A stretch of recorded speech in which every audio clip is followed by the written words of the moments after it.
Para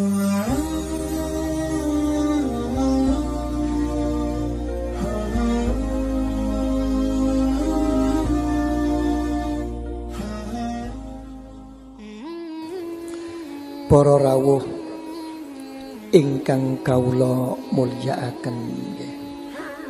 Wonten ing Al-Qur'anul Karim Allah Ta'ala sampun paring dawuh, wa ma khalaqtul jinna wal insa illa liya'budun. Wa qala ta'ala wa anna ila rabbikal muntaha. Wa qala ta'ala lilladzina ahsanul husna wa ziyadah.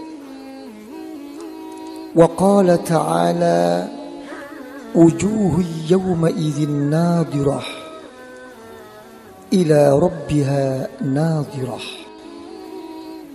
Wa qala sayyiduna Umar bin Al-Khattab radhiyallahu anhu bainama nahnu julusun inda Rasulillah sallallahu alaihi wasallam ذات يوم إذ طلع علينا رجل شديد بياض الثياب شديد سواد الشعر لا يرى عليه أثر السفر ولا يعرفه منا أحد حتى جلس إلى رسول الله صلى الله عليه وسلم فأسند ركبتاه إلى ركبتاه ووضع كفاه على فخذاه وقال يا محمد أخبرني عن الإسلام. فقال رسول الله صلى الله عليه وسلم أن تشهد أن لا إله إلا الله وأن محمد رسول الله وتقيم الصلاة وتؤتي الزكاة وتصوم رمضان وتحج البيت إن استطعت إليه سبيلا. قال صدقت. فعجبنا منه يسأل ويصدقه. قال أخبرني عن الإيمان. قال أن تؤمن بالله وملائكته وكتبه ورسله واليوم الآخر وتؤمن بالقدر خيره وشره. قال صدقت. قال فأخبرني عن الإحسان. قال أن تعبد الله كأنك تراه فإن لم تكن تراه فإنه يراك. الحديث. وقال رسول الله صلى الله عليه وآله وسلم إنما بعثت لأتمم مكارم الأخلاق. صدق الله العظيم وصدق رسوله النبي الحبيب الكريم صلى الله عليه وآله وسلم. Para rawuh ingkang kawula mulyakaken, nderek dateng pemanggihipun para ulama syariat utawi gampilipun para ulama ahlu zahir menawi Islam kelayan iman menika boten wonten bedanipun. Mek wis Islam tentu wis iman. Mek wis iman tentu wis Islam. Ulama ahlu zahir makaten menika muhtajin wa mustadillin. Derek dalil hujjah dawuhipun Gusti Allah inggih menika fa akhrajna ma kana fiha minal mu'minin fama wajadna fiha ghayra baitil muslimin. namung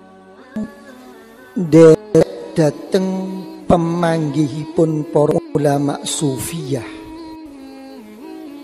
ingkang nyeceki dateng pemanggihipun dawuhipun panjenenganipun Sayyidunal Imam Al-A'zam Al-Imam Syafi'i radhiyallahu anhu. Boten mekaten mek wong niku Islam tentu mukmin, mek wong mukmin niku tentu Islam, mek wong Islam boten tentu mukmin. Ya, niki alon-alon nopo supados tepang nopo sih syariat niku, nopo sih thariqah niku, nopo sih hakikah. Merga niki kathah sing nopo sok-sok tubrukan niki. Nggih napa mboten? Nggih, mugi-mugi pinaringan faham.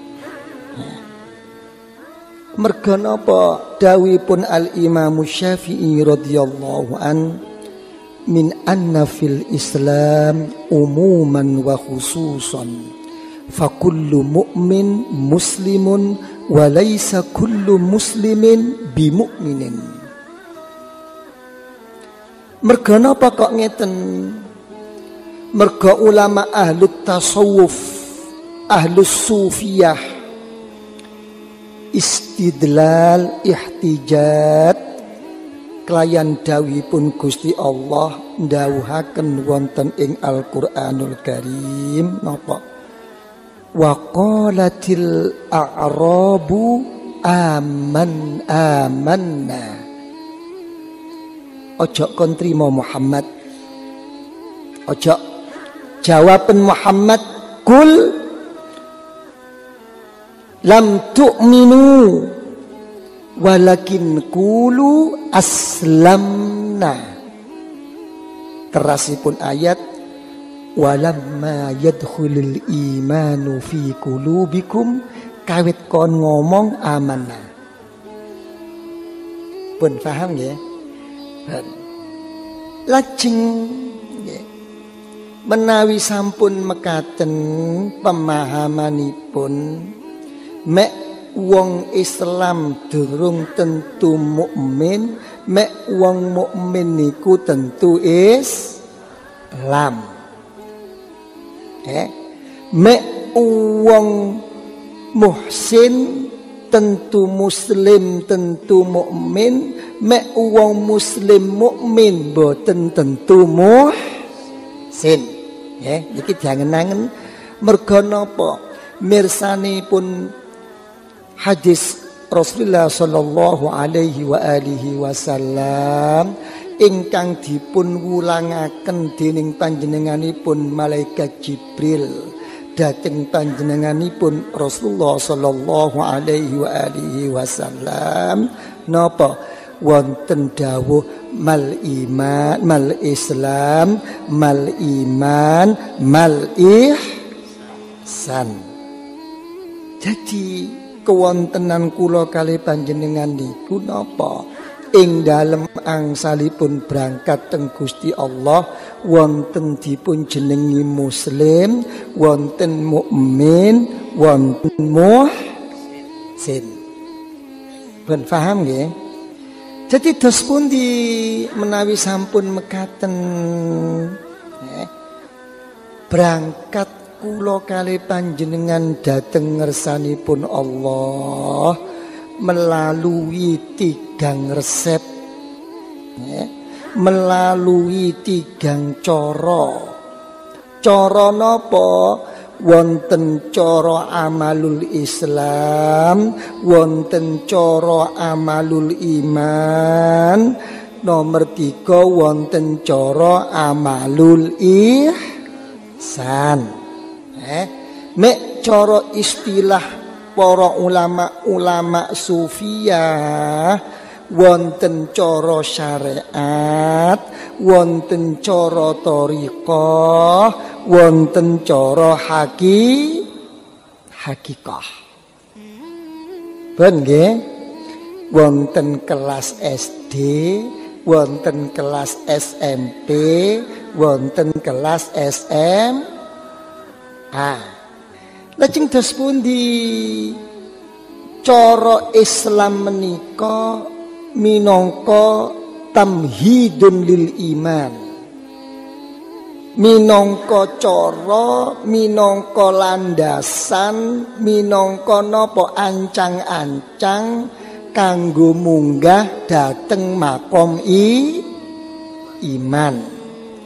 Lah kewontenanipun iman menika minangka barzakh bainal Islam wal ihsan. Lah tigang-tigangipun menika cara Islam, cara iman, cara ihsan, cara syariat, cara thariqah, cara hakikah napa dipun pundhut saking dawuh-dawuhipun, saking lelampahanipun, saking gerak-gerikipun, manahipun, ruhaninipun Rasulullah. Mboten medal saking mriku mboten. Pun nggih. Lah menawi sampun mekaten dos pundi tahapan-tahapan kula kelayan panjenengan madhep dhateng ngersanipun Allah, boten enten malih ingkang pertama al-muhafadzah, njaga ngreksa nyepengi ing sang bapuh ingkang kuat usul-usul syariatipun Rasulullah. Monggo sakbakdanipun ikrar syahadat dhateng Allah, syahadat dhateng Rasulullah niki dhisik. Niki dicepengi sing istiqomah, sing tumakninah. Lah menawi menika sampun pinaringan istiqomah tumakninah berbuah. Buah niku teng pundi? Mbuahaken dhateng napa? Makom iman. Jadi menawi mekaten iman menika minangka napa? Samradul amal bil Islam. Buahe lelakon nglakoni napa? Kewajiban agama Islam secara zahir. Kin dhisik. Nggih, napa kok kula ngomongno cara zahir? Kok mboten nyangkut teng batin, mungkin dhisik. Menawi sampun kula kali panjenengan niku lenggah teng makom iman ingkang berhasil saking buahipun istiqomah ing dalem islamipun napa bakal minggah dhateng napa makom yakin al-yakin huwa zirwatul iman. Nggih. Puncake iman niku yakin. Napa kok ngeten? Nggih. Mergo sabab yakin dadi mantep atine, mek wis mantep dadi tenang, seneng, bunga ing dalem oleh berangkat dhateng ngersanipun Allah. Niku ukurane yakin. Mangkane cocok dawuhipun Rasulullah sallallahu alaihi wa alihi wasallam, al-yakinu al-imanu kulluh. Yakin niku napa? Puncak dari segala keimanan. Mangkane mek wong yakin tentu iman, mek wong iman durung tentu yakin. Mangkane mboten kurangan duwe iman ya apa wae, mek sik durung yakin tambah umek. Nggih napa mboten? Pun nggih, paham nggih? Pun niki sing dijenengno napa? Ya prakteke yakin. mek pun yakin bakal mantep bakal tenang, mek sik iman durung yakin sik tetep tambah umek. Nggih napa mboten? Pun lajeng mek pun lungguh teng yakin munggah malih teng makom ihsan. Dados ihsan niku napa? Minangka a'la darajatil Islam wal iman wal yakin. Ben omong-omongan ya mboten kesesota mboten nggih pun alon-alon mawon nggih mumpung tepanggih nggih muga-muga napa kula kalih panjenengan saged berangkat sing estu sing leres dhateng ngersanipun Allah. Mugi-mugi mawon tak omong-omongan iman. Kula kalih panjenengan niku mek ditakokno. Gadah iman napa mboten? Nen? Gadah. Lajeng menawi dipun terasaken besok tentu nggawa iman napa mboten? Mbok ayo ngomong. Ben, nggih. Niki lho tarekat. Nggih, imanipun. Nah, makane nek cara pendapat para ulama sufiyah, ulama thariqah sing tepak niku nek ditakokno kowe duwe iman wis iman apa durung? Dipun jawab nggih lan insyaallah. Nggih sakniki. Nggih, kedah dihargani, kedah dihormati pribadi kula kalih panjenengan, harta kula kalih panjenengan, nggih, halal belean kula kalih panjenengan cara hukum syariat. Tapi besok tentu nggawa iman, insyaallah. Nah niki. Insyaallah wong tarekat niku dhewe.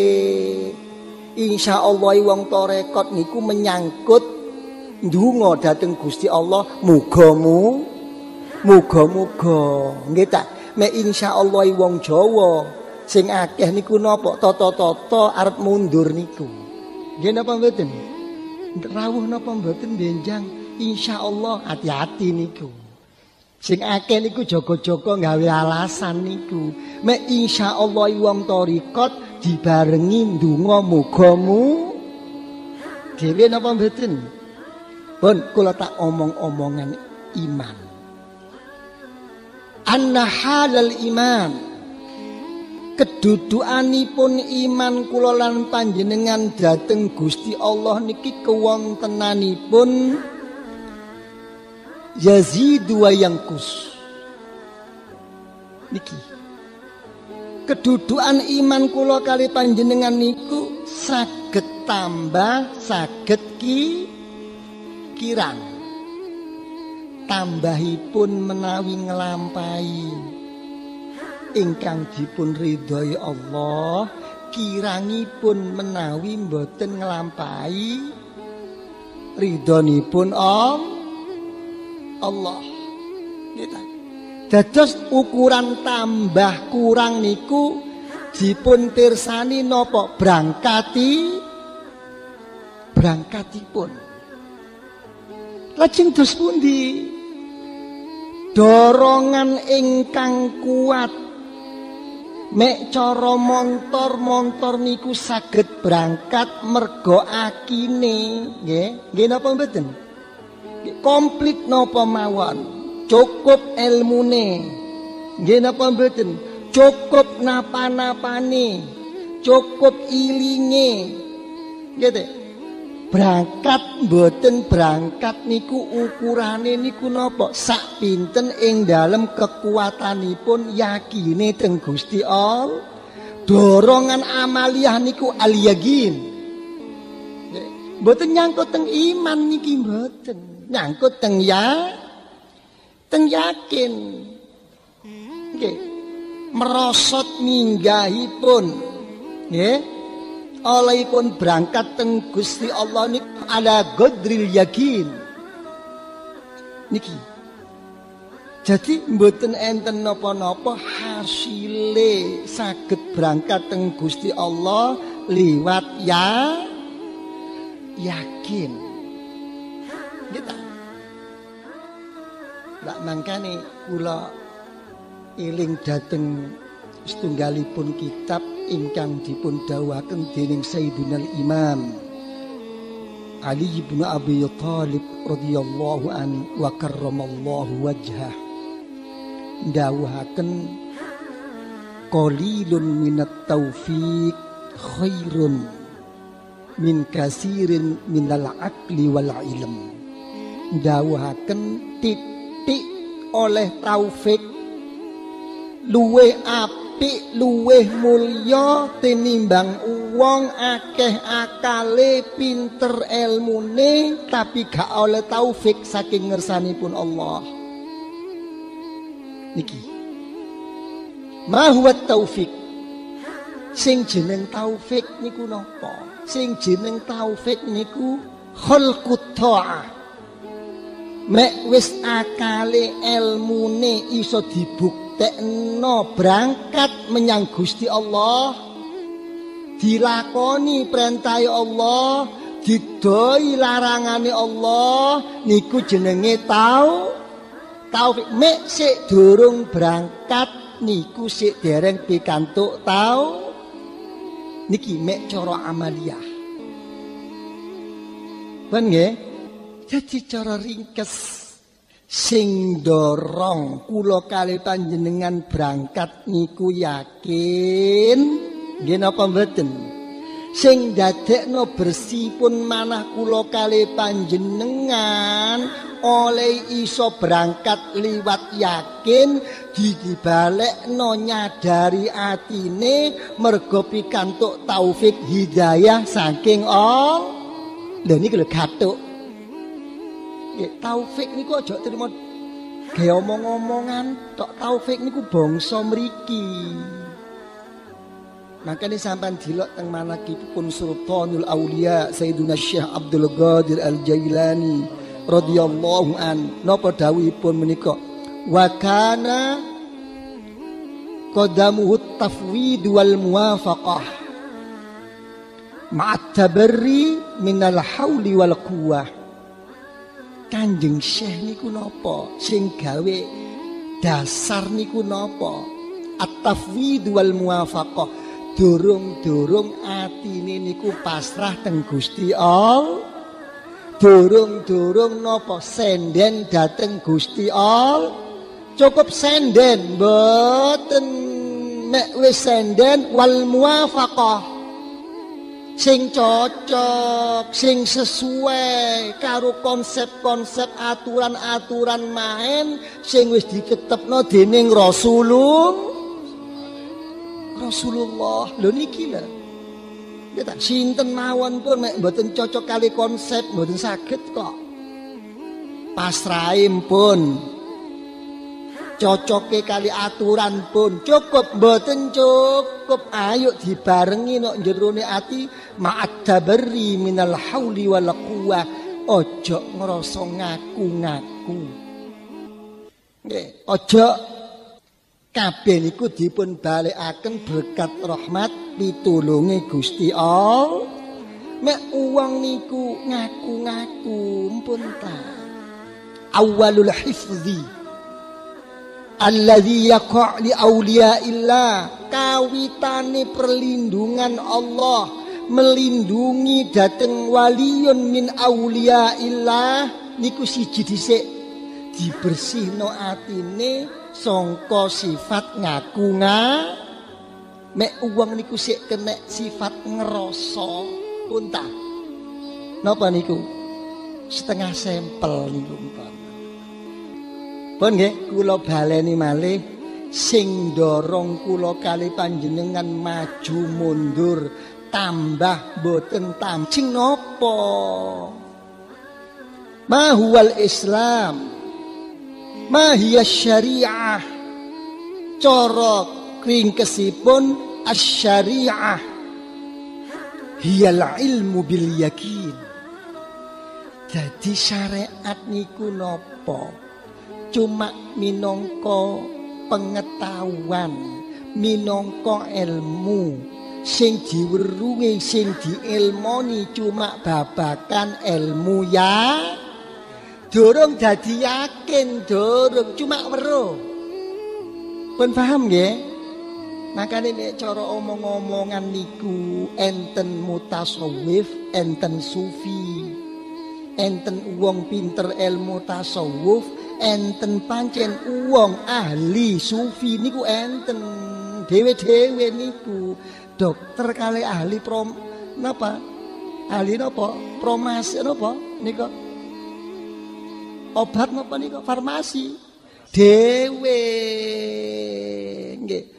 Sing ngracik ahli farmasi, sing jodhokno iso waras niku dokter niku. Nggih, wong pinter ilmu tasawuf niku dhewe, wong tasawuf niku dhewe.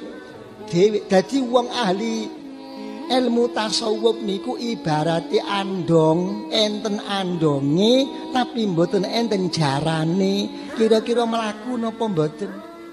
Mangkrak. Nggih ta? Cuma pinter ilmune. Lelakone mungkin dhisik. Pun nggih, dadi asy-syari'ah hiyal ilmu bil yakin. Cuma weruh tok. Nggih. Apa syaratnya ikhlas? Apa rukune ikhlas? Lho niku ilmu ana pira? Tapi barang pun omong-omongan, ya apa supaya kon iso ikhlas, apa kon gak iso ikhlas, ana apa iso ngene, ya apa iso kedorong iso dadi ikhlas.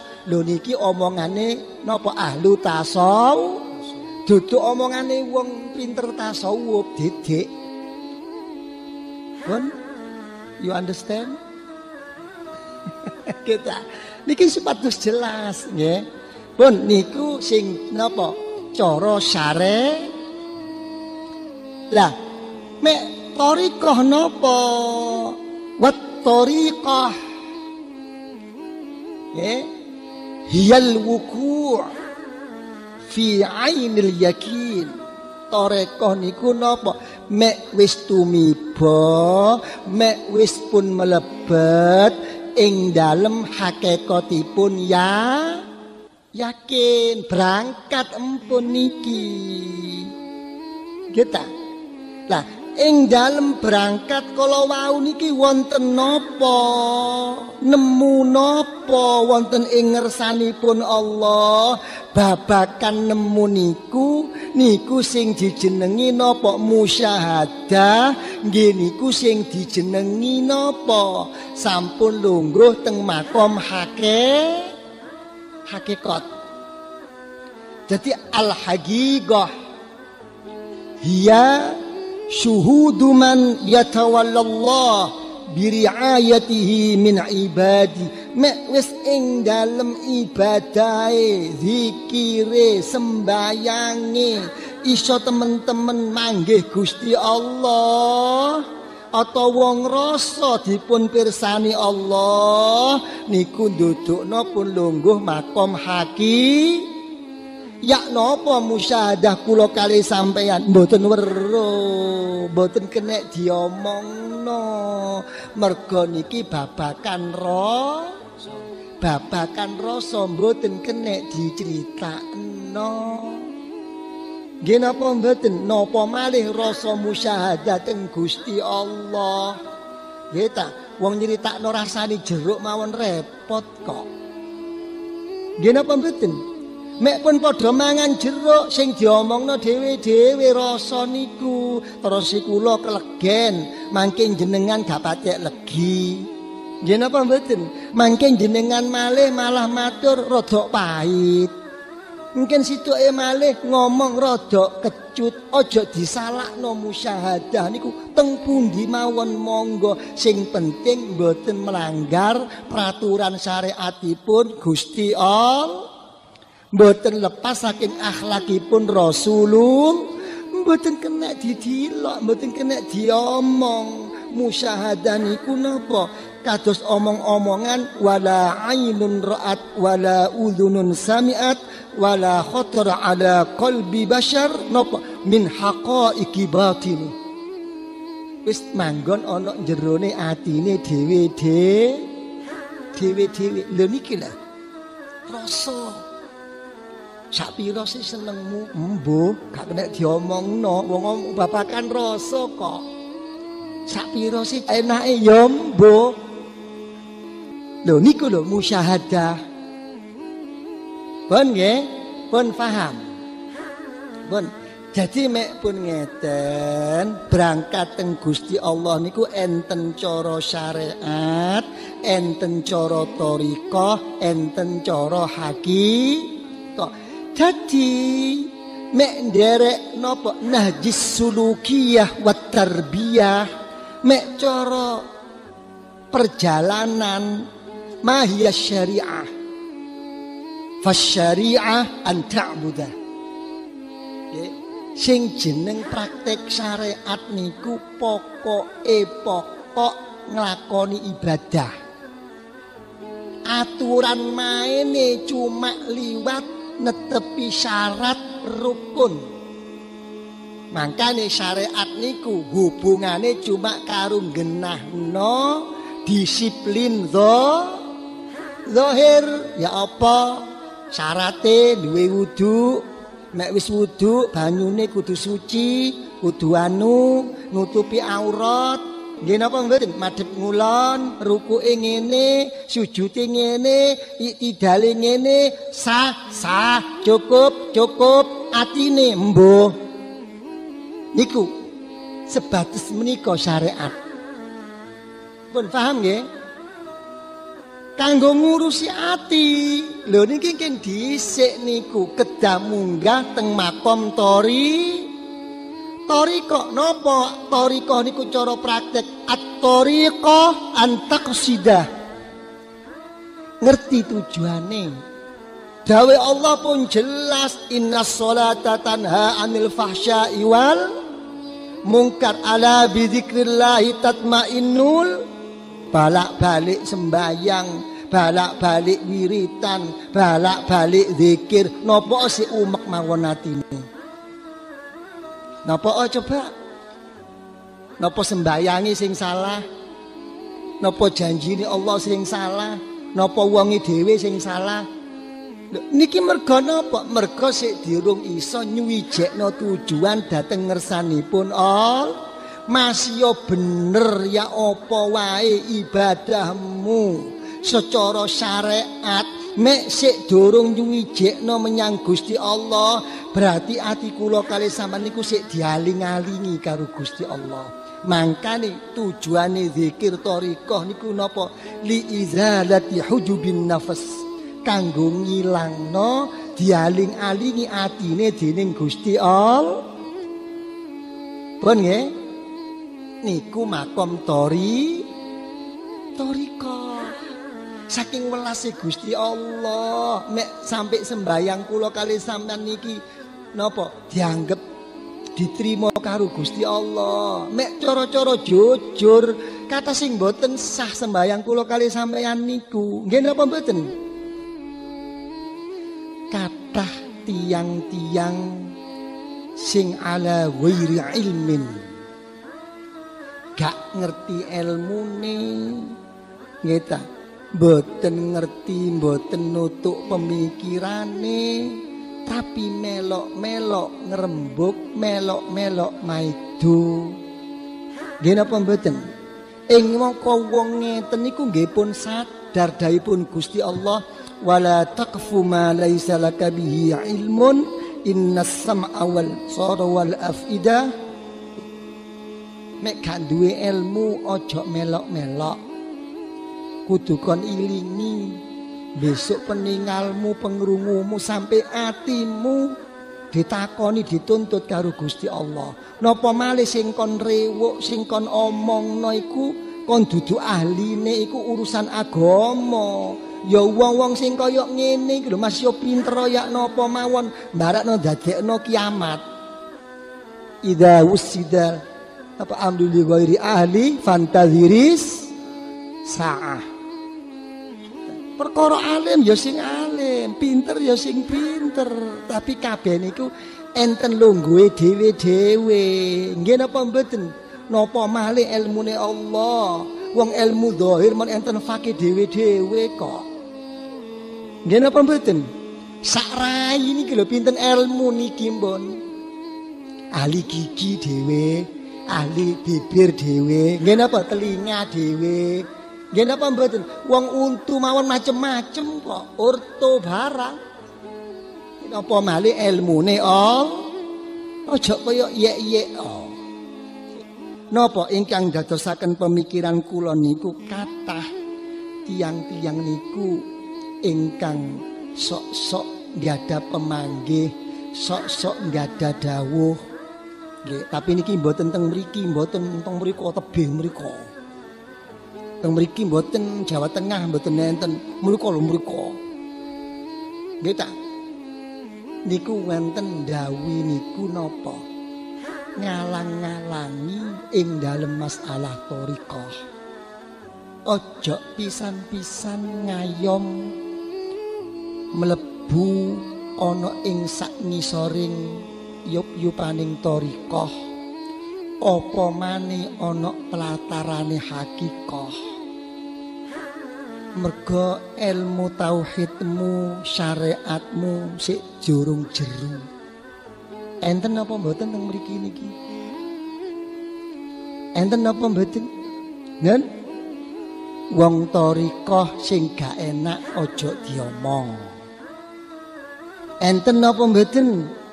Donga teng Gusti Allah muga-muga mboten wonten. Ngeten lho. Nen? Kok sik terek rame mawon.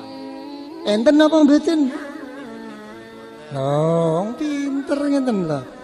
Nggih. Nggih, teng mriku sing enten mriki mboten enten Jawa Tengah niku. Aja mlebu thariqah.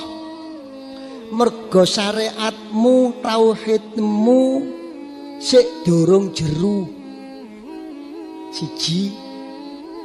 Nomor kalih aja mlebu thariqah. Thariqah iku ilmune wong tuwa-tuwa. Ilmune wali-wali kon niku sik enom engko mundak gendeng. Saking pintere. Nggih napa mboten? Aja mlebu thariqah. Awakmu iku sik dibutuhno karo umat untuk memperjuangkan umat.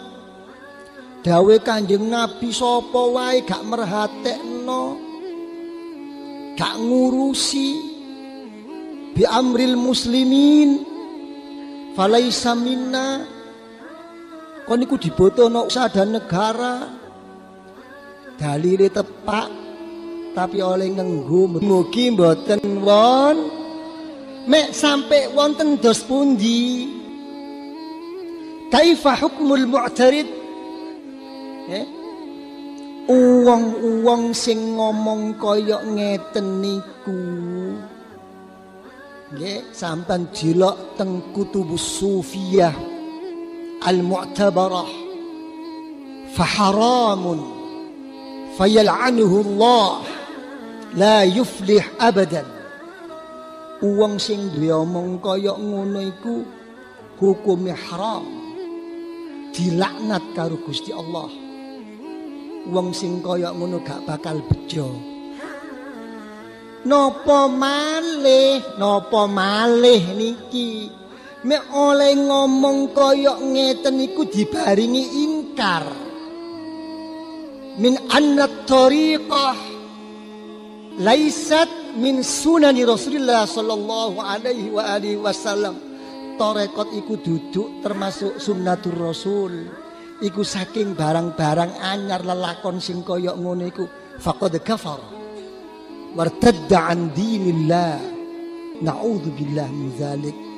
Hukume wong saya kaya ngeten iki kufur. Hati-hatilah. Penjana apa kira-kira? Ya. Dijawab napa mboten cara ilmiah? Kula baleni saking ngarep. Ya. Tiang-tiang ingkang kagungan pemanggih ojo mlebu tarekat mek ilmu tauhidmu karo syariatmu dorong jeru. Ayo omong-omongan. Mugi-mugi manfaat. Ngeten.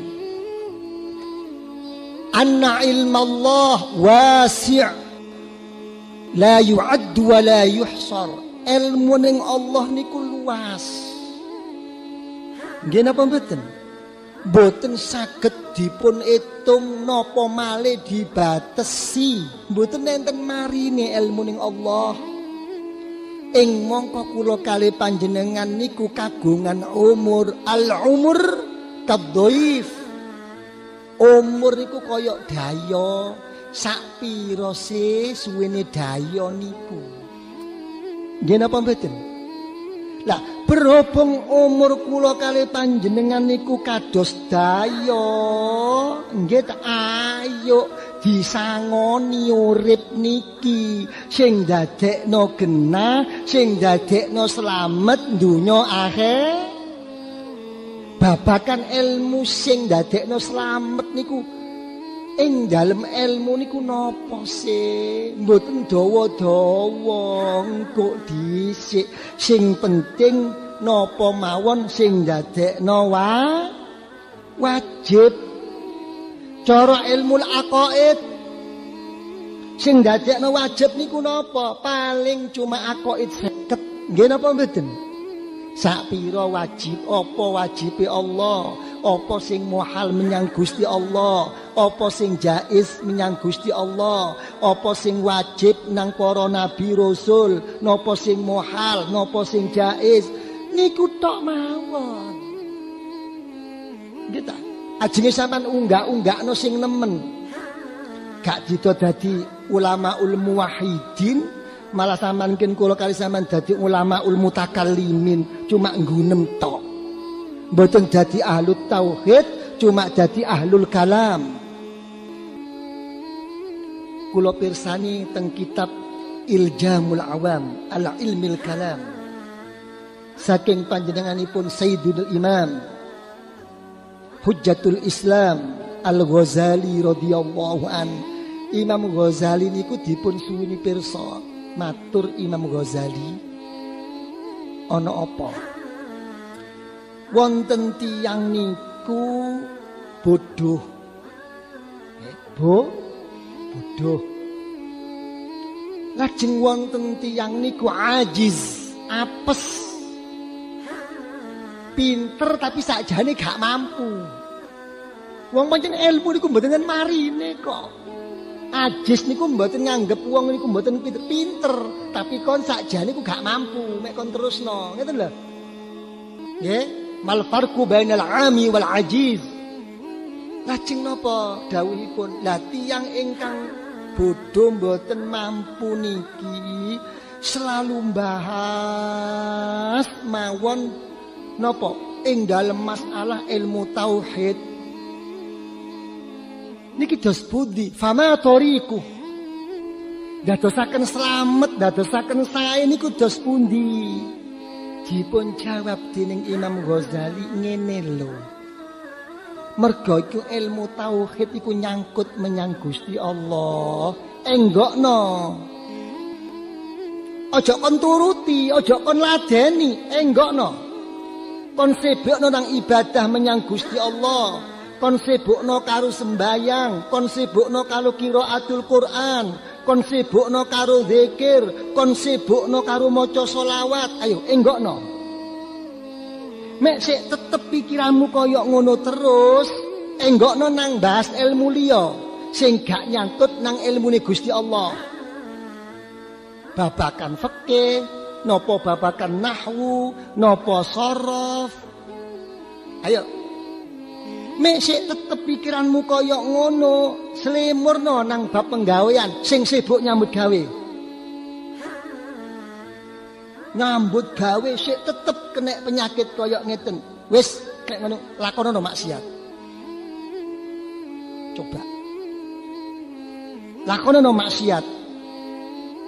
Lho kok ngeten Imam Ghazali? Ya. Dzalika khair wa aslam minal khawd fi hadzal bahr al-'amiq al-ba'idi ghauruh. Tinimbang kon bahas ilmune Allah sing nyangkut menyang Allah, lebih baik kon lakonono maksiat. Paling-paling nek kon nglakoni maksiat cuma nyangkut nang awakmu tok, paling kon duwe titel minangka wong fasik. Tapi ing dalem masalahane ilmu tauhid nek kon iku sampai salah karo Gusti Allah, kon dadekno syirik menyang Allah. Mek kon dadekno syirik, apa akibate? Fa innallaha la yaghfiru an yushraka bih wa yaghfiru ma duna dzalika liman yasha. Lho niki lho. Nggih. Kenapa men kira-kira ngeten? Perlu dijerokno napa mboten ilmu tauhide? Mungkin dhisik. Nggih. Masalah ilmu fikih paling sing dibutuhno kali kula kali panjenengan niku napa? Sing nyangkut dateng toharoh, dateng salat. Nggih napa mboten? Kathah ilmu-ilmu fikih niku sing mboten menyangkut la madkhalalah bisair ilallah. Sing mboten napa? Enten hubungan dienggo berangkat menyang Gusti Allah niku kathah. Napa? Qaddima wal hudud wat talaq wasyiqaq. Mboten den hubungan kok niku. Nggih ta? Jadi nggih mboten kurang-kurangan para ulama-ulama sufiyah niku napa? Modele kurang jeru ing dalem ilmu zahir napa? Kanu ummiyin wa fi asraril wilayah rasikhin. Ing dalem ilmu kewaliane napa? Sanget jerune dateng ngersanipun Allah. Mboten napa-napa niki. Pun kula iling dateng dawuhipun Syekh Abu Yazid Al-Bustami radhiyallahu an. Napa sahibatus Syekh Aba Ali Al-Musnidi radhiyallahu an. Fakuntu ulakkinuhu ma bihi yuqimu fardah wa huwa yuallimuni at-tauhid wal haqa'iq sirfan. Aku iku kumpul karo Syekh Ali Al-Musnidi, tak uru ilmu fikih karo aku. Tapi Syekh Ali Al-Musnidi murui aku ilmu-ilmu kewalian, ketauhidan menyang ngersanipun Allah. Lho niki lho, sing diceleki niku napa? Ilmu sing saged madhep dhateng ngersanipun Allah. Niki lah. Pun paham nggih? Niku jawabanipun secara ringkes. Wong-wong sing sok ngomong ojo mlebu thariqat. Nggih, mergo ilmu tauhid syariatmu sik durung jeru. Nggih, dijokok sing wajib mawon. Ora napa sih belajar ilmu zakat wong gak kewajiban zakat kok. Ora napa sih belajar ilmu haji wong sampean kali kula sik dereng kewajiban haji kok. Napa mboten sae Yai, mboten masalah sae, mboten sae. Sae, cuma sing gawe imbangan niku napa? Gawane umur niki lho. Pun paham nggih? Niki. Pun kari jawabi pitakonan napa wau? Ojo mlebu tarekat. Tarekat iku ilmune wong tuwa-tuwa. Nek ilmune wali-wali, kon niku sik enom, engko mbarakno gendeng. Niki enten sing gendeng napa mboten sing mlebu tarekat? Enten napa mboten? Saniki wong gendeng niku jarang. Nek niku epok-epok gendeng niku lho. Nggih. Wong jazab niku jarang, epok-epok jazab.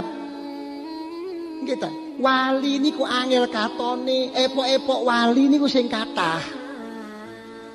Aja mlebu tarekat sik enom. Tarekat iku ilmune wong tuwa-tuwa. Engko mbarakno gendeng. Nggih. Aja mlebu tarekat. Awakmu sik dibutuhno karo umat untuk berjuang, untuk jihad, untuk ini, untuk itu. Engko mbarakno melempem perjuanganmu. Niki enten napa mboten? Ayo ngomong maneh. Enten napa mboten? Mugi-mugi mboten won. Kula urut nggih.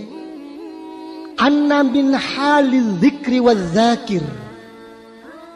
Gawane zikir. Nggih, sik dituntun nggih saking ngarep nggih. gawane zikir, gawane wong zikir niku napa wonten jazban ilahiyan wa sirron rabbaniyan wa nuron kudusiyan, enten suatu daya tarik saking ngersanipun Allah. Daya tarik saking ngersanipun Allah niku napa? Ngalahno dhateng menungso kula kalih panjenengan. Fazkuruni az niki lho. Zikir kula kalih sampeyan disauti kalau zikire Allah. Napa? Teng kula kalih sampeyan, entek kula kalih sampeyan niku pun. Niki lho. Pun lah mergo kula kalih sampean niku wonten daya tarik saking ngersanipun Allah, fadzaqa ma dzaqa wa arafa ma arafa wa syahada ma syahada, timbul ana rasa ing dalem sak lebetipun mana wonten napa? Timbul makrifat, timbul musyahadah, ngakseni dhateng kemulyanipun agungipun Allah. Niki lah. Mele pundi sampeyan gendeng kali sampean niku bingung terus mele pundi. Coba saya mau tanya anak-anak, ya, pilih mana? Gila sama bingung terus. Ayo melendi. Sing lanang mek iso tak pek mantu, sing wedok mek ayu tak pek dhewe. Coba milih pundi? Lho lak bingung. Nggih tak wingi pun kula aturaken milih gendeng. Mergo mek gendeng niku napa? Pun mboten ditakokno besok kali malaikat, kali Gusti Allah. Mek bingung. Lah kira-kira wong sakniki niku pundi akeh sing gendeng karo sing bingung? Akeh pundi? Nen? Kula kalih sampean sing kathah niki wong bingung, ngalor ngidul niku mboten weruh. Mahwal aslah li imanihi wa nafsi, mboten weruh. Pokoke mrono, ilmune pinter, pangweruhane wawasane luas, tapi barang ditakokno mahwal aslah, mahwal anfa, apa sing luwih api indallah wa indan nas? Apa sih memang boten weruh, cuma ilmune tok sing menggebu niku. Niki lho sakniki niku. Nggih, pamer-pamer ilmu tok. Pun nggih. Lah mek pun ngeten dos pundi? Nggih, kula kalih sampean ayo sing sabar atine napa ngadepi wong-wong sing kaya ngeten niku. Nggih napa mboten? Mpun biasa. Mek nderek dawuhipun Syekhuna napa Syekhul Kabir Az-Zurruq radhiyallahu an, yasihhu ingkarul usuli wal faqih ala sufi, tapi wala yajuzu ingkarus sufi ala usuli wal faqih. Wong ahli usul, wong ahli fikih gak trimo karo ahli thariqat niku biasa. Tapi nek wong ahli thariqah, ahli sufi mboten kena ingkar dhateng wong ahli fikih, wong ahli usul. Makane cara ringkes mek wong ahli sunnah wal jamaah gak tentu wong thariqat, mek wong thariqat tentu ahli sunnah wal jamaah. Oh wong thariqat ojo diuruki babakan ahli sunnah wal jamaah, wis kliwat. Kapan berjuang demi ahlus sunnah wal jamaah? Kapan blegedes? Nggih napa mboten? Nah, niki merga napa ngeten niku merga napa? Nggih, merga sampun dipun nas dening Gusti Allah, napa dening Gusti Allah? Qala Allah taala napa nika? Innal munafiqina yukhadi'una. Wis gawane wong munafik.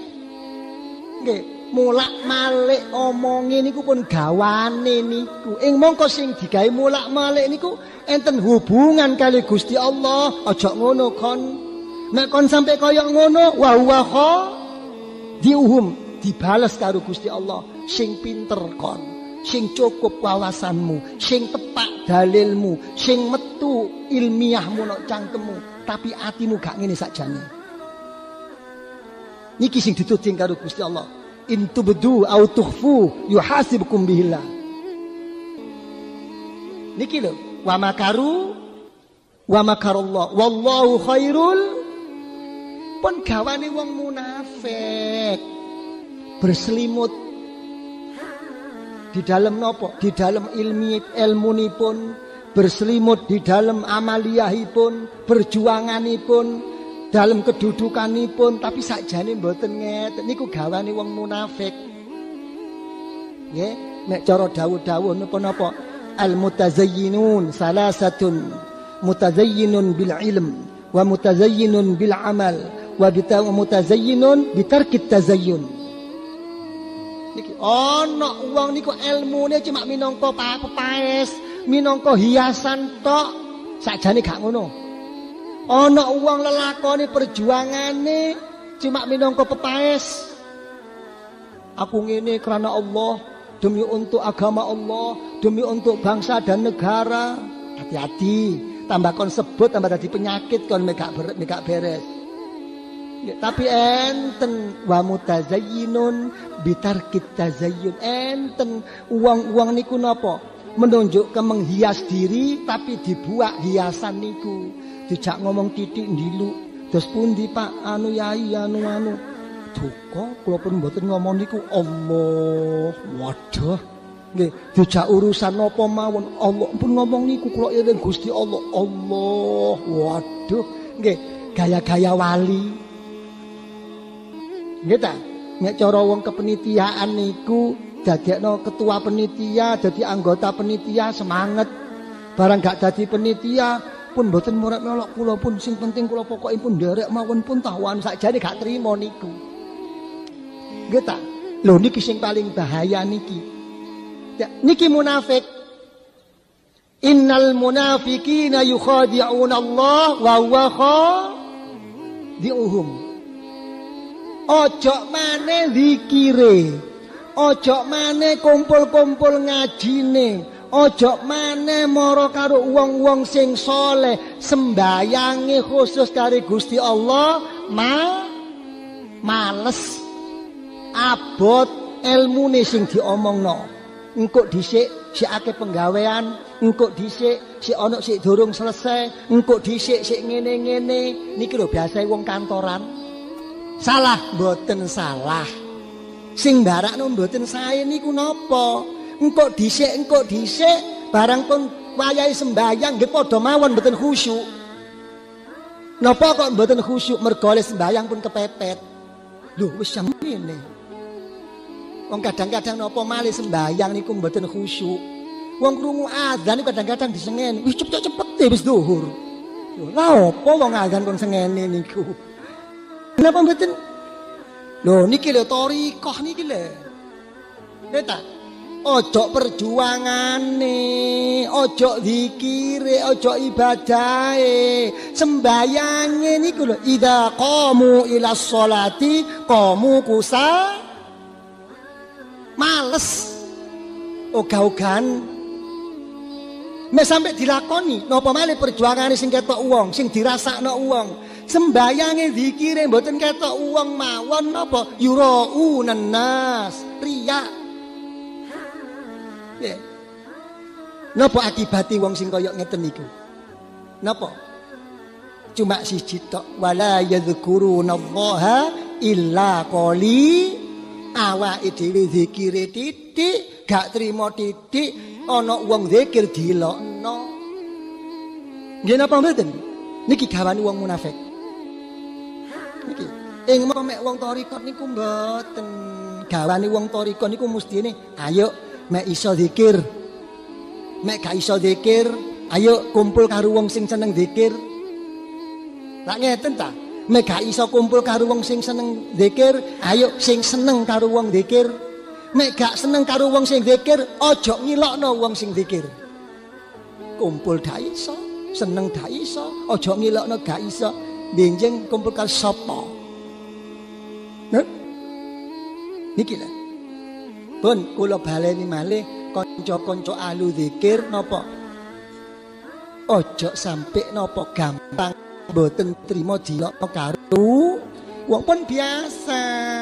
Ngantos Rasulullah sallallahu alaihi wasallam dawuh napa azkiru dzikrullah hatta yaqulu majnun wa fi hadisin akhar aksiru dzikrullah hatta yaqulal munafiqun innakum muraun. Sing akeh sing zikir nang pangeran katahe niku pinten Kanjeng Nabi sampai wong-wong munafik, wong-wong sing fasik ngarani awakmu ku wong gendeng, ngarani awakmu iku wong sing gak krana Allah.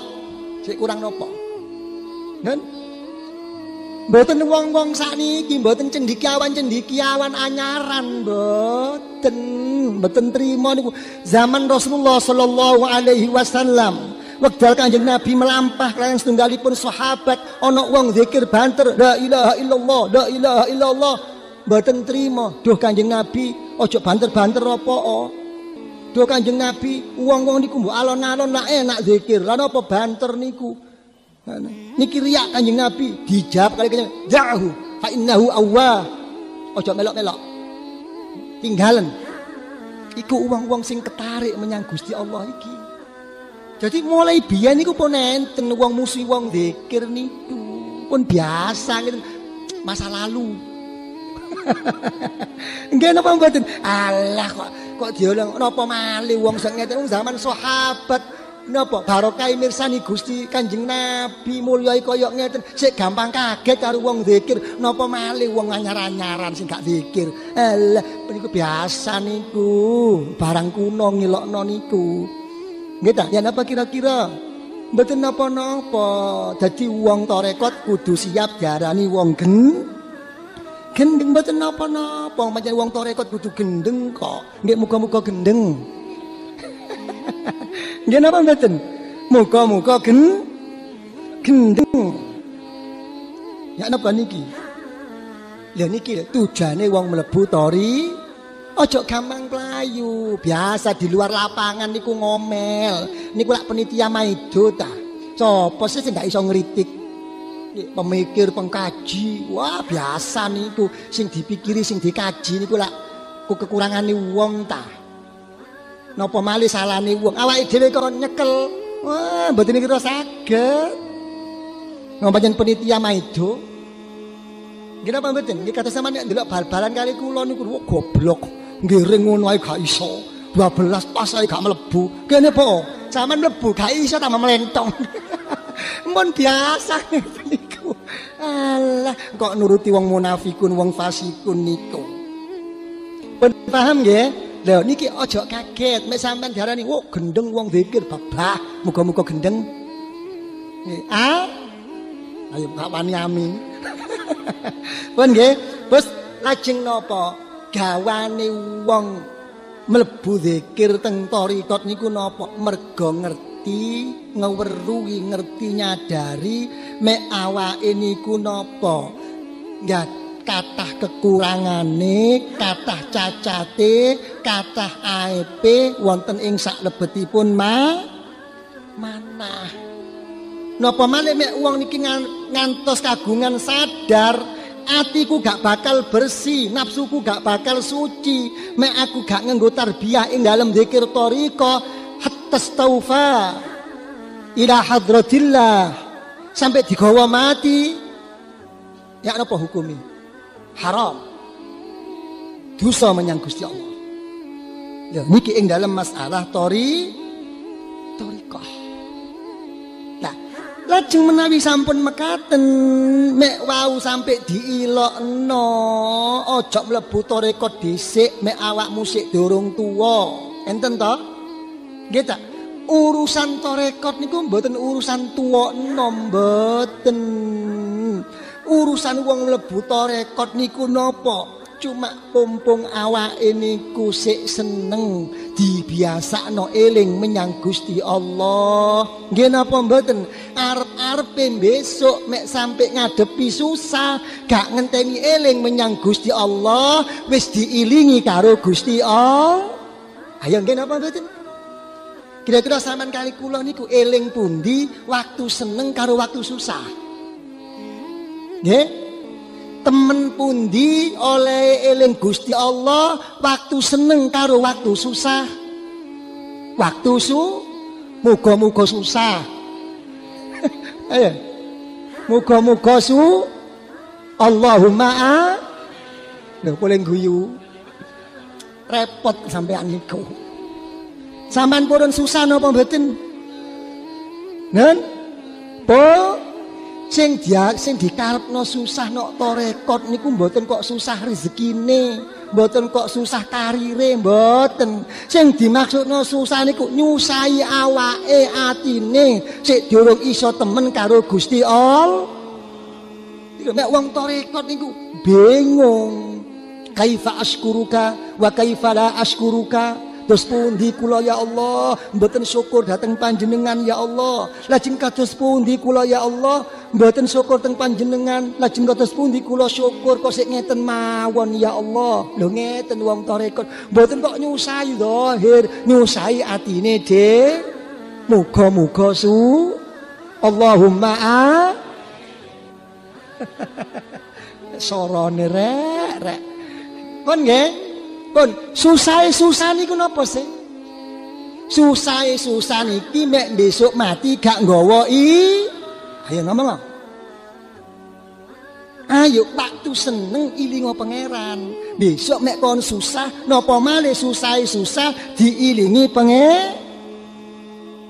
susah niku mek lho mek mati niku kapan sih mati kula kali sama niku?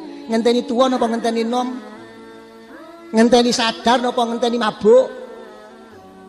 Ngenteni turu napa ngenteni melek? Nen?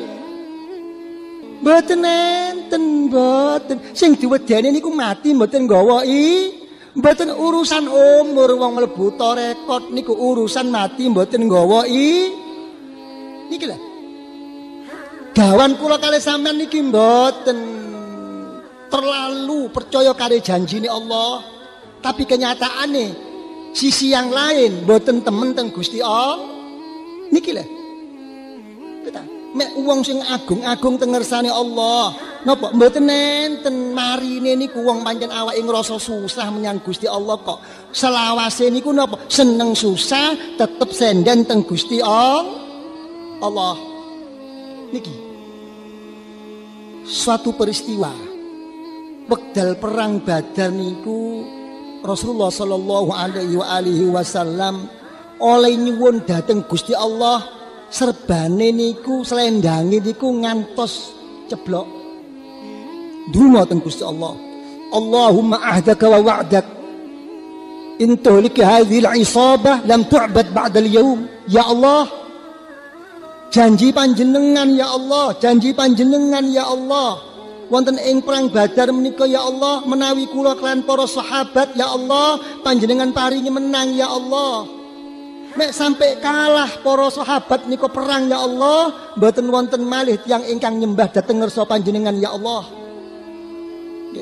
Sahabat Abu Bakar As-Siddiq radhiyallahu an nangis, hasbuka ya Rasulullah. Fa innallah mundizun laka wa'dak. Ampun Kanjeng Nabi, ampun sedih-sedih, ampun nangis kados ngeten Kanjeng Nabi. Sampun janjine Allah Kanjeng Nabi pasti bakal keleksanan menang Kanjeng Nabi. Coba mek ditakokno. Sing bener niki sinten? Kanjeng Nabi sing koyok ngeten napa sahabat Abu Bakar sing kados mekaten? Karo-karone niku padha padha lerse niku cuma pemandanganipun Rasulullah, ilmunipun Rasulullah ausa wa akmal tinimbang sahabat Abu Bakar As-Siddiq radhiyallahu an. Abu Bakar Siddiq niku cuma mendel napa mandeg dhateng janjinipun Allah. Mek Kanjeng Nabi niku mbot tambah seneng tambah munggah. Nggih napa mboten?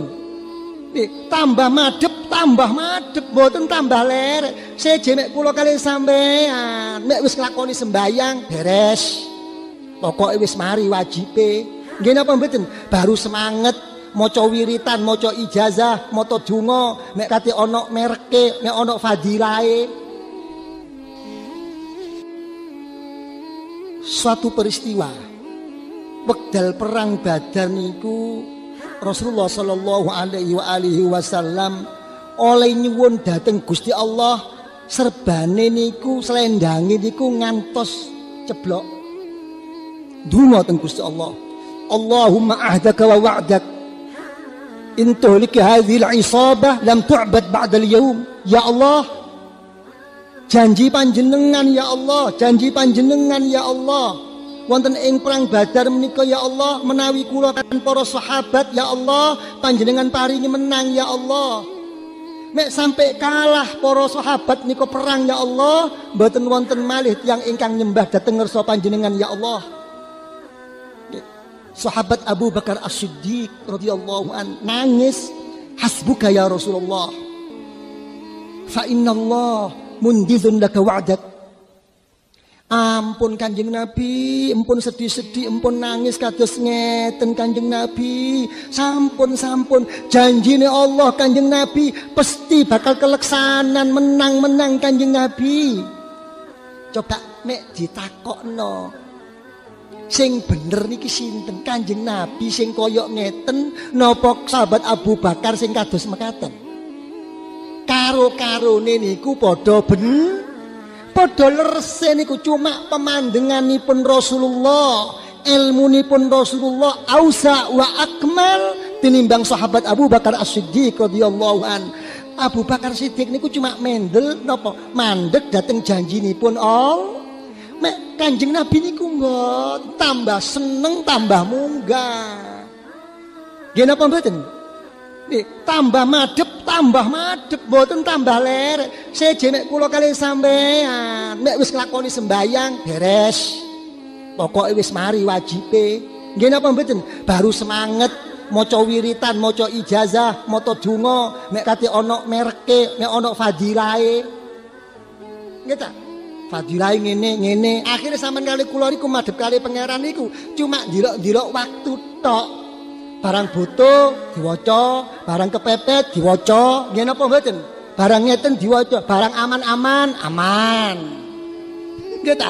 Sak wiritane aman. Kanjeng Nabi mboten terus menerus. Nggih ta? Ngantos panjenenganipun Sayyidina Umar Al-Khattab radhiyallahu an. Nggih ta? Oleh mboten srantan atine dhateng Gusti Kanjeng Nabi. Kanjeng Nabi, alam tukhbirna inna nadkhulu Makkah. Kapan Kanjeng Nabi kula kali panjenengan mlebet negara Mekah niku? Mosok kesio-sio terus teng Madinah niki dos pundi niki? Monggo iya Umar, iya akultu laka hadzal am. Apa aku tuman ngomong mbek kon bakal mlebu Mekah iki ana iki taun gak?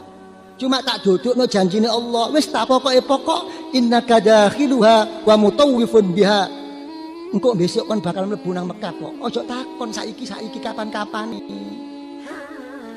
Ibadah niku cuma mandek napa? Cuma mandek nekani kewajiban, dihukumi sah nek netepi syarat rukune syare. Babakan keterima mboten semerap kula kali sampean. Al-qabul maghibun an ru'yatina wa marfu'un indana wa huwa mahdu fadlillah. Mboten weruh kabul napa malih ing dalem babakan mati gak nggawa mboten weruh. Nabi Ibrahim niku sinten? Fahuwa abul anbiya, fahuwa khalilullah. Tapi napa pematur Nabi Ibrahim teng Al-Qur'anul Karim? Wala akhafu ma tusyrikuna bi illa ayyasha'a rabbi syai'a wasi'a rabbi kulla syai'in ilma. Kados pundi pematuripun Nabiullah Syuaib alaihi salam napa wa ma yakunu lana an na'udha fiha illa ayyasha Allahu rabbuna wasi'a rabbuna kulla syai'. Nabi Ibrahim, Nabi Syuaib nggih ta, sak gede-gedene ati aku gak wedi karo sing apa-apa kon syirikno. He wong-wong kafir. Nabi Syuaib dawuh aku gak bakal melok nang agama kafir. Aku gak bakal kepingin ngono-ngono balik nang agama-agama sing kaya ngono. Tapi aku gak gumedhe, gak sombong. Ilmune Allah iku luas. Iya aku saiki duwe iman, pola besok gak nggawa iman. Iya awakmu saiki gak duwe iman, pola besok kon mati nggawa iman. Iki lho. Jadi cara ringkes napa? Gawane wong thariqah niku napa? Kuwatir mati gak nggawa Ayo mek pun ngeten kula tak takon. Wong kuwatir mati gak nggawa iman niku ngenteni enom napa ngenteni tuwa dhisik? Nen? Nggih. Mboten delok tuwa, mboten delok enom. Kanjeng Nabi dawuh ana a'rafukum billah akhwafukum minhu. Aku sing luwih makrifat. Aku sing luwih ngene karo Gusti Allah, tapi tetep aku sing paling wedi karo Gusti Allah. Lho niku lho, cara ringkes niki napa? Gawane wong thariqah niku napa? Kuwatir mati gak nggawa iman. Para rawuh ingkang kawula mulyakaken nggih. Ing dalem babagan iman niku nggih dipun dawuhaken dening para ulama-ulama nggih. Dawuhipun napa? Kabeh wong iku gak ana critane gak duwe dosa. Kecuali para malaikat, para nabi. Cuma nggih enten dosa niku 3 dosa sing mbarakno wong niku napa? Dikuwatirno mati mboten nggawa iman. Setunggal napa? Tiang-tiang ingkang boten nate, ingkang boten gelek nyukuri Islam imanipun dhateng Gusti Allah. Napa tak takon? Sampeyan akeh pundi oleh nyukuri imane tapi mergo syukur liwat glegeken? Ayo akeh pundi? Nen? Nah niki hati-hati nggih. Sing gelek disyukuri Islam iman. Sing nomor kalih sing wong matine nggarakno gak nggawa iman, wong iku selalu atine gak ngrasa wedi mati gak nggawa iman. Tanda-tandane wong mboten wedi mati gak nggawa iman niku napa?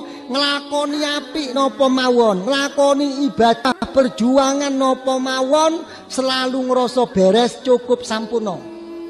Gak tambah temen oleh matur teng Gusti Allah. Niki tanda-tandane niki. Makanya gelek kula omongno, kira-kira sampan kali kula niku semangat pundi waktu ajenge sembayang karo mari sembayang wiritane, semangat pundi? Sing kathah niku semangat waktu ajenge barang waktu wiritan zikir saenake dhewe. Makane sing akeh niku mboten zikir, mboten donga, tapi maca zikir, maca donga. Sing nomor 3 dosa napa?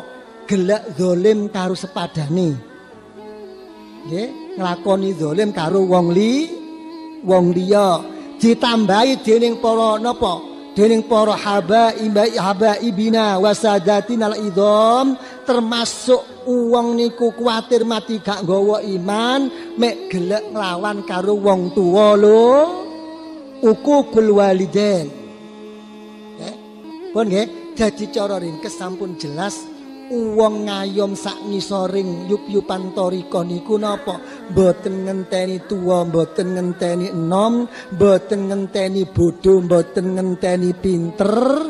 Angger atine niku ngrasa mek awake niku gak iso temen menyang Gusti Allah, mek atine gak iso bersih, mek nafsune gak iso suci, gak iso nggayuh makrifat menyang Gusti Allah tanpa thariqah, niku berarti wong niku kudu mlebu thariqah. Mek sampai mboten mlebu thariqah, wong niki sampai mati duraka menyang Gusti Allah. Napa malih mek atine kuwatir mati mboten nggawa iman, mek mboten istiqomah zikir teng Gusti Allah. Pun paham nggih? Pun dadi cara ringkes napa? Niki sekadar napa? Jawaban-jawaban ingkang saged dipun aturaken dhateng sinten kemawon ingkang sok ngingkari dhateng thariqah, nganggep thariqah niku santos ngantos boten dianggep minangka sunnatur Rasulillah sallallahu alaihi wasallam. Niki jawaban kula ngomong kaya ngeten niku nyuwun agungipun pangapunten, boten kok niat mayok-mayokno thariqah. Nggih, boten kok niat mempromosekno thariqah. Mboten kok niat moksa-moksa wong mlebu thariqah niku mboten. Thariqah mboten perlu dipayok-payokno. Thariqah niku mboten perlu disurung-surungno.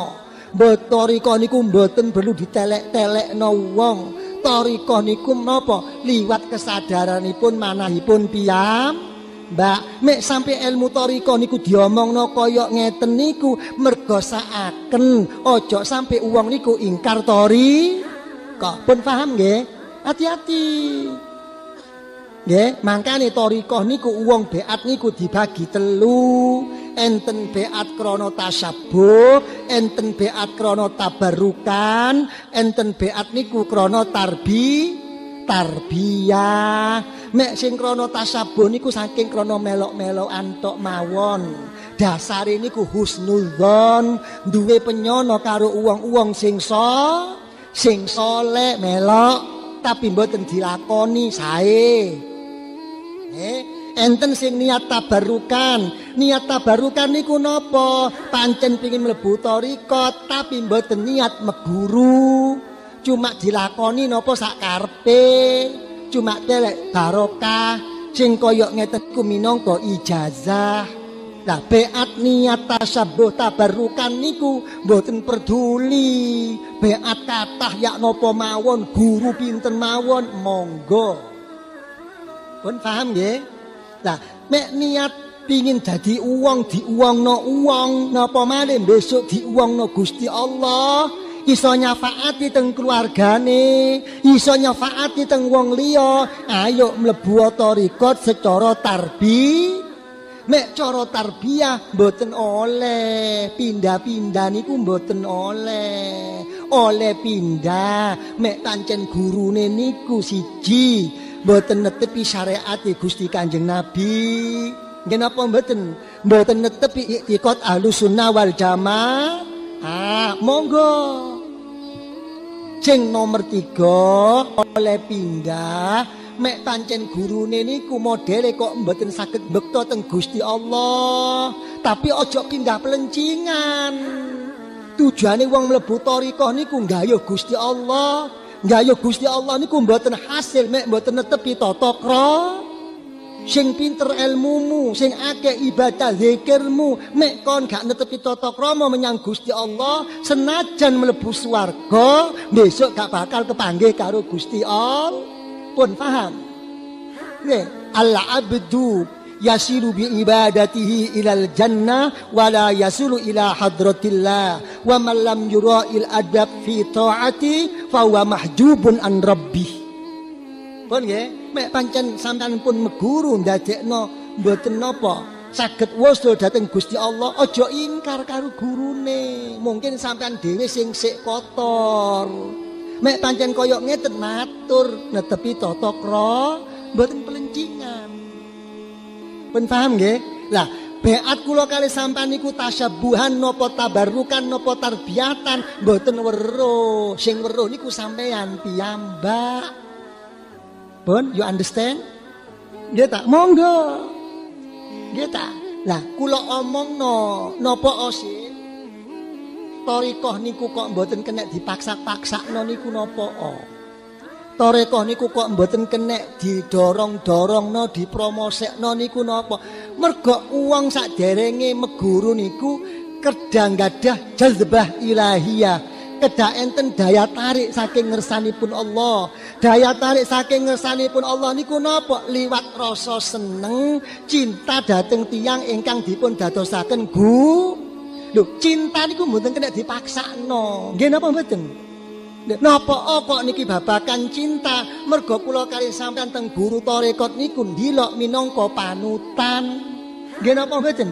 Wong dadekno manut nderek niku mboten liwat ilmune tok, mboten liwat pintere tok, tapi liwat minangka napa wonten daya tarik saking ngersanipun Allah.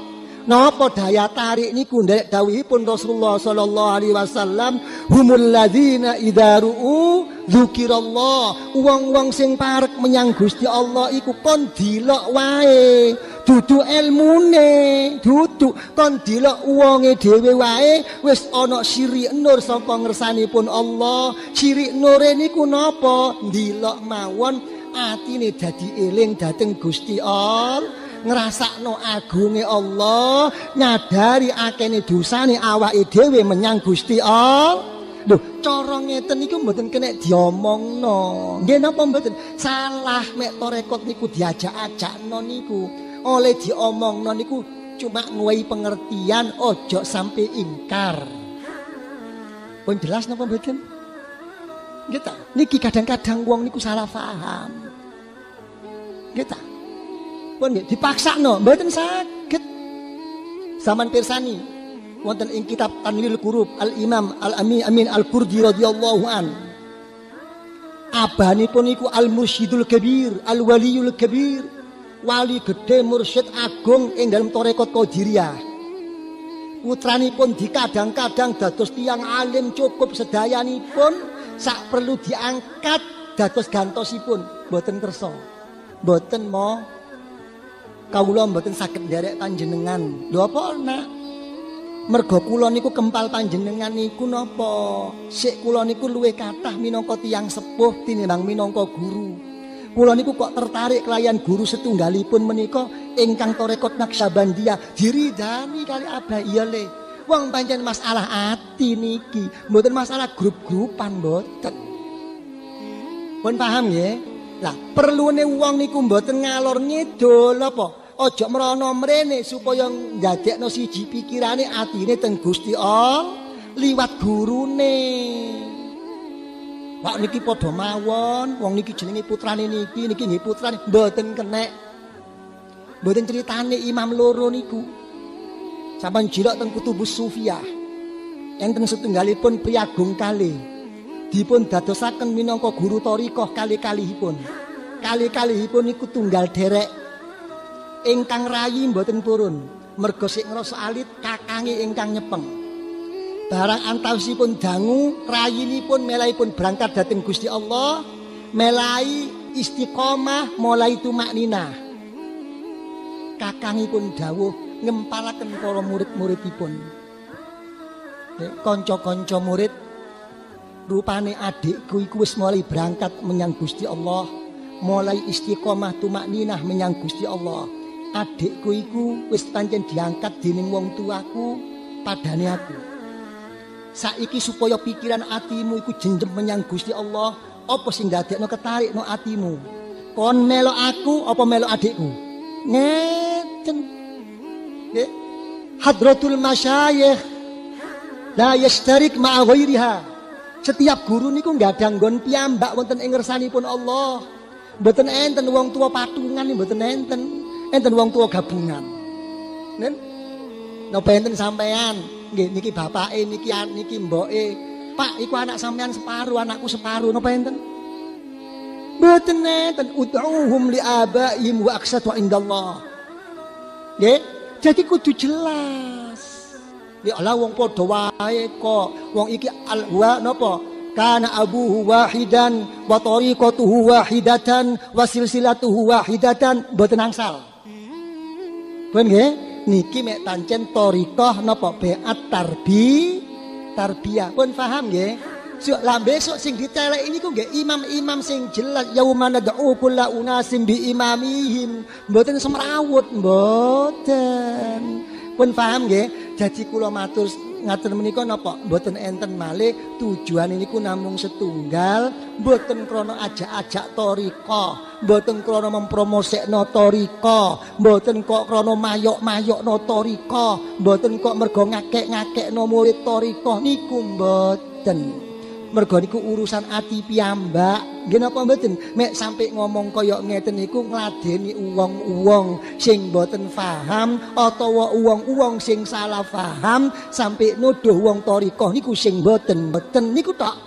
Ben paham nggih? Nggih mugi-mugi paham nggih.